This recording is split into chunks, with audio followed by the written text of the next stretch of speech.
Hello and welcome to Monster Loves You.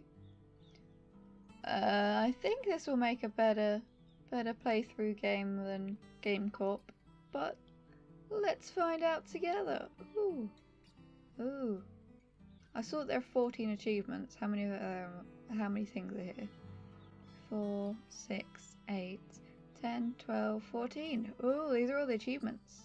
I'm assuming that it goes with the 14. Maybe they're different worlds or something. You unlock them and get achievements for them as you unlock them. Help me begin your story. How does it go again? Long ago, deep in the forest, monsters called the whale mist. That's right. Long ago, nestled in the heart of the forest was the monster village of Omen. You were born from the slime that holds the memory of monsters known for words and thoughts. You're not awake yet, but soon your first eye will open. Your simple dreams will give way to life itself. You dream of speaking true when others lie. +9 honesty. Your body is turning and twisting, growing solid in the middle of a great vat of green slime. It's time to be born. Okay. Be born. You awaken in the searing season when the sun shines strongly overhead. Onwards! Your eyes open. You're a morsel just barely born. You float in the spawning vat. Dozens of other morsels are exploring, flailing, and stealing food from each other. Try to swim. Another morsel swims towards you. It opens its mouth to show a set of small, sharp teeth. It bites you. Hey, swim away from the toothy morsel. What? This is intolerable. Stop that biting. You pause, unable to believe that another morsel is trying to eat you. After a moment, you snap out of it and start to move again. Let's resist it. You push the hungry morsel away with your little arms, but it circles around and tries to bite you again. Your legs grow stronger as you kick and shove. You will not be food. Refuse to be anyone's first meal, or last meal for that matter. You climb on top of the other morsel and force it to the bottom of the spawning vat. It starts to break up into pieces as it struggles. Well, I don't want to kill it. You release the morsel, violent no longer. It will have to grow a new mouth to replace the one it lost. Such is the fate of those who oppose you. Splash, flutter, splish, squeak. Another morsel is too weak to swim properly. It's sinking toward the bottom of the spawning vat. Ignore it and swim on. Too bad. These things happen. Oh no, that's terrible. You feel a deep sense of injustice at the smaller morsel's impending demise. If only you could do something about it. Do something about it? You swim to the morsel, determined to act. Get under the morsel and push it up. As you push up, the morsel's dead weight forces you down. Your legs come to rest against the bottom of the spawning vat where they begin to squish. Keep pushing! Your feet are breaking up among the solid clumps of still not giving up! Your legs are gone now, but you stretch your arms and body, changing your slimy shape to hold the other morsel up to the surface of the slime. Morsel out of danger? Yes. Don't grieve, it's logical. The needs of any one monster are as important. What? Oh, grieve with the legs, that makes sense. Your body dissolves, so you push one last time. The other morsel breaks apart, as any other. The two dissolving morsels reach for each other. They come together in a single mass, a new morsel. What? You two are, and always will be, one. You've grown too big for the spawning vat. You must move on to the next stage of life and become a monsterling. There are 8 days left of it. Got any advice? You're going to get into some trouble, which is great. Exercise your bravery, cleverness, ferocity. That word. Ferocity, kindness, and honesty. What kind of monster will you be? Indeed, to the brood cave, an adventure! The brood cave. Does that mean I'm getting broody? Choose your adventure. What? Oh, huh. Let's do whatever this is. You and Nashgash spot Blitztree and Smark playing a game. Nashgash says, I got an idea. Hello, Blitztree and Smark. Blitztree thinks she knows everything. Smark never talks, but he can climb like he's half lizard and half spider. They're close friends. Got it. You and Nash spot Blitztree and Smark playing a game. Nash says, I've got an idea. What's Nashgash's idea? Nashgash says, look at the mushrooms all over the place. I hear they're tasty and they won't miss a few if we take them. Ask what's so special about the mushrooms. Nashgash mumbles, Why am I saying Nash Gash? It's Nash Nash. Whatever, grumbles. Why do they have to be special? Isn't it being tasty enough? Why do you hate delicious things? Okay. No, I'm not a thief. Gutless slime. Smark and Blistery look up at the noise, then return to their game. Chastise. I tried to say chastise and Nash Nash at the same time. Oh my god! You raise one claw in a gesture of admonishment and begin to lecture Nash Nash on the ethics of stealing. She imitates you, mouthing the same words while making wah wah wah ha noises. Teach her a lesson she won't forget, or let it go. I'm just going to let it go. You accept your peer's mockery and walk away feeling superior. Okay. Let's do a music-y thing. You follow a thudding noise and find Sickle and Lapper hitting animal skulls with sticks. Nash Nash stands to one side, judging their performance. Join the chorus of the musician! Well, that adds bravery? Really? Nash Nash walks this way and that, watching as you take your position behind the skull of a bear. You think she's looking for a weakness. Oh, care and skill. Who cares what's in? Play from the heart. Care and skill. Minus bravery, but plus cleverness. You find a good rhythm and drum away. Nash Nash snorts derisively,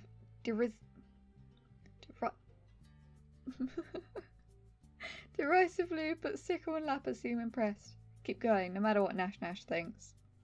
You feel as though light is exploding inside your head. This is music, real music. Lapper and Sickle imitate you, falling into the same rhythm.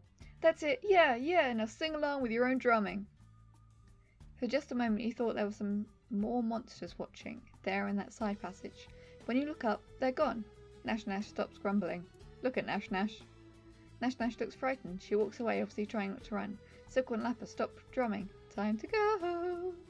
Whole way back to the brood cave, you keep thinking you hear footsteps and whispering voices, but you never see who's making the sound. Whoa.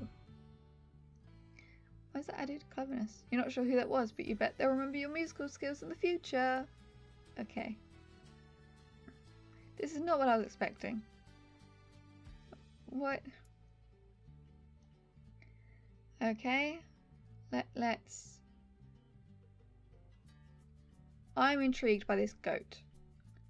Marinus leads a group of monsterlings to the scapegoat's pit in the Portent Square. What's the scapegoat? The scapegoat is a goat with some monster heritage that helps clean and groom dirty monsters. Okay. Wait, which monster had sex with a goat? Can we just take a moment there? Did that goat monster thing come up through the vat slime, or the vat of slime rather than the vat slime? Or did it grow up as a goat? How does this work? Marinus leads a group of monsterlings to the scapegoat's pit in Portent Square. Go along with Marinus. Elder Marinus escorts everyone down into the pit. The scapegoat stands and trots over to her. It's filthy and its breath smells like warm grass. Watch the scapegoat in action. Marinus turns her back on the scapegoat. The goat uses its long horns to gouge at her hide, removing some dirt and several parasites. So she's clean now? Yuck, clean monsters! Yuck, yuck! Marinus smiles down at you. Don't claw it till you felt it, little one. It's good to get things out of your hide, and not just for us. Is she trying to teach us a lesson? Marinus withdraws to the edge of the pit, but she looks from you and the other monsterlings to the filthy matted hair of the goat. Offer to clean the scapegoat. Marinus is delighted at your offer. You stay behind when the other monsterlings go back to the cave. Clean that goat! Sounds like a game on its own, like a small little flash game. You run your claws through the goat's thick, wiry hair. Dirt, leaves and twigs fall to the ground. Hey, that's nice! The goat shivers and stamps its hooves in a little dance of pleasure. When you're done, Marinus comes to take you back to the cave. Goodbye, scapegoat. You said it, goat. Okay, let's see what this snake is then. What's that noise from the spawning vat? Go and see! I wasn't expecting there to actually be noise. You rush over. A big snake is eating helpless morsels. They moan and cry, but it doesn't stop. Not your problem, they're just morsels. Who doesn't eat morsels? Eat some too. No, bring it on, snake. You puff yourself up and approach the snake. It glances at you and swallows another morsel whole. Somewhere between the snake and morsels. Hey snake, you're what's for dinner? Fear not here. Wrestle the snake away from the vat. Let's eat the snake. Ferocity. Oh my word! You pounce on the snake. It's 5 times your length and twice your weight, but your claws cut its scales like they were paper. Oh, obviously share it with the morsels. Soon you and the morsels are enjoying a meal of snake meat. The morsels peep with primitive gratitude. Revenge is a dish best served cold. And, you know, we didn't heat the snake, so it was cold. It was good, says the vegetarian. You're halfway towards leaving, becoming an adolescent. Firm up your personality as much as you can. Let's look intrigued. You notice a line of ants marching in and out of the cave. They seem to be building an anthill. Ants? Take a closer look. They're red ants. They look angry. Big pincers in front, big stingers in back. Deal with them before they bite everybody. As you draw close to the line, some of the bigger ants click their mandibles at you. Swamp them, deceive them, use another monsterling to crush them. Just pick the monsterling up and, like, throw it at them. Is that it? Scare them away. I'm going to try and deceive them. You block off their path and, using a twig, dig a new one out of the cave. Luckily for you, ants are easily fooled. They leave and don't return. That was interesting. Let's do this happy one. Nash and Gobclaws are racing to the ceiling of the cave. They've already climbed way up when Gobclaws invites you to join them. You don't see a good way up though. Also, I'm far behind. Look at the paths they took and copy them. Just face up to it. Admit you're not much of a climber. Make a fair effort, but stop before you get hurt. I'm gonna watch their trails, obviously. Not their trails, but you know. You follow Nash claw marks halfway up the cave wall, then slip sideways to where Gobclaws was being more careful. You meet them at the top, to their surprise. They expect me to wuss out. Let's see what this is then. Hamrag, an adult monster, sleeps in a big pile of monsterlings. Everyone is comfortable. Comfy! Blots, giggling, sticks lichen in all 4 of Hamrag's nostrils. Hamrag's eyes shoot open as he starts to choke. Blots shushes you with a threatening scowl. You're not afraid of Blots, help him! You jump on Hamrag's head and knock some of the lichen. I can't remember how it's pronounced properly, and I can't pronounce it either way, so you knock some of that loose.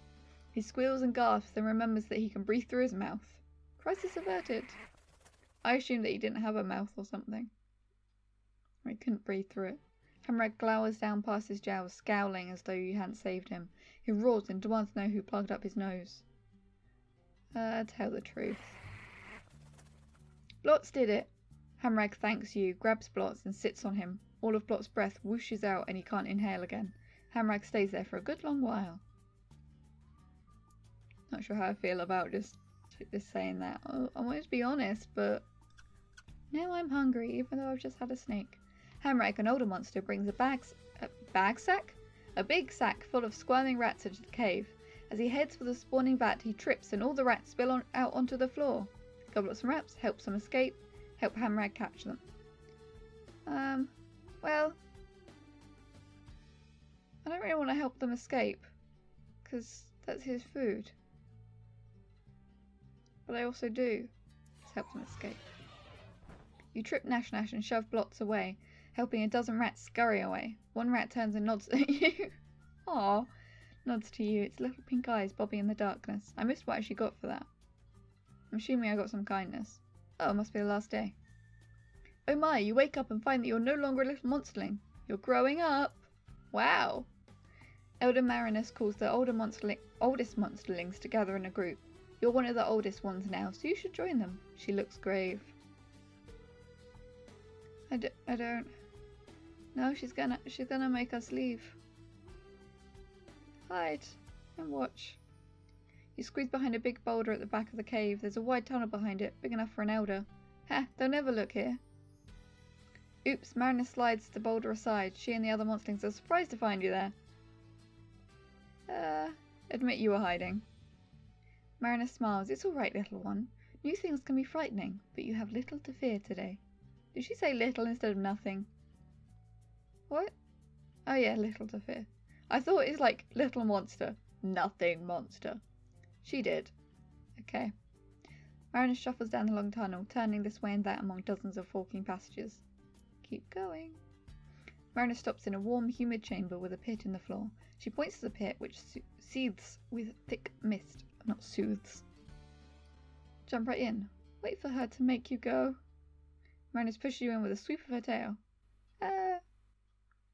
Playfully swipe at her tail with your claws as you fall. You fall and fall some more. And fall, and you're falling. And other monsterlings are falling? Yes, some of them are crying, and you can't see through the mist. Or is it fog? Maybe clouds. Moans and groans and whispering screams. Where is this? It must be somewhere. You land on smooth, flat stone. Despite the swirling vapour, the floor is dry as a bone. You hear other monsterlings breathing nearby. Some of them are still above you, still falling. Get out of the way! Try to cushion the fall for another monsterling. Oof! You don't see who you helped. Whoever it is rolls away into the thick fog without a word. Gratitude is not important. It's a little bit important. You rejoin some of the monsterlings at the edge of the mist. There are more passages out of here than you can count. Some monsterlings begin to panic while others look determined. Maybe someone should lead? You should take charge. Okay, I'm gonna take charge. The other monsterlings watch you, curious. Lead the way personally. Slash the others, show them you're in charge. Help everyone work together. Let's all work together. You lead the other monsterlings in a rousing song. Putting aside their trepidation, they advance into the twisting passages. Soon you have all convened in a cave full of even thicker mist. Where is everyone? We can't see each other. The chamber swirls with mist, smoke, fog, vapour. Except it's not any of those things. It's ghosts. Hundreds of them, large and small. They're everywhere. Spooky. One by one, the pale ghosts begin to turn their attention to you. Their eyes glow different colours. Stand fast or cringe a little? Let's stand fast. The ghosts speak in many voices, all hollow and distant, all in unison. They ask you, do you fear? Wait and say nothing. The ghosts stare into you and through you as though you're the one made of mist. One sharp voice speaks from behind you. Why are you here? Wait, one sharp, but they speak in unison, don't they? Lecture the ghosts about the monster life cycle. Attack them. Bide your time. Yeah, sure. Let's be like, this is what's going on. You take a deep breath and begin to explain how monsterlings make the change into adolescent monsters. Stress is like heat, cooking our minds and bodies so they can enter a new state of being. Continue to explain things to the ghosts. You go on. First, our growing bodies must be destabilized so we can take on a more diverse forms. And there was I'm sorry, I forget what I was. Fall into a deep sleep. End of monsterlinghood. Here's how you're doing. I'm 32% brave. Oh, no, not 32% brave. I'm 32% up the brave scale. 57 clever. 21. That must be ferocity.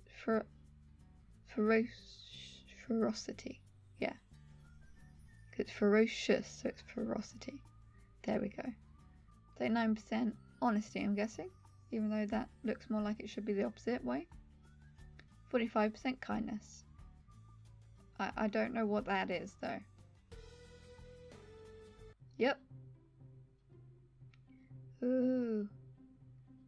Ooh, I'm assuming this auto-saves. Yep. Okay.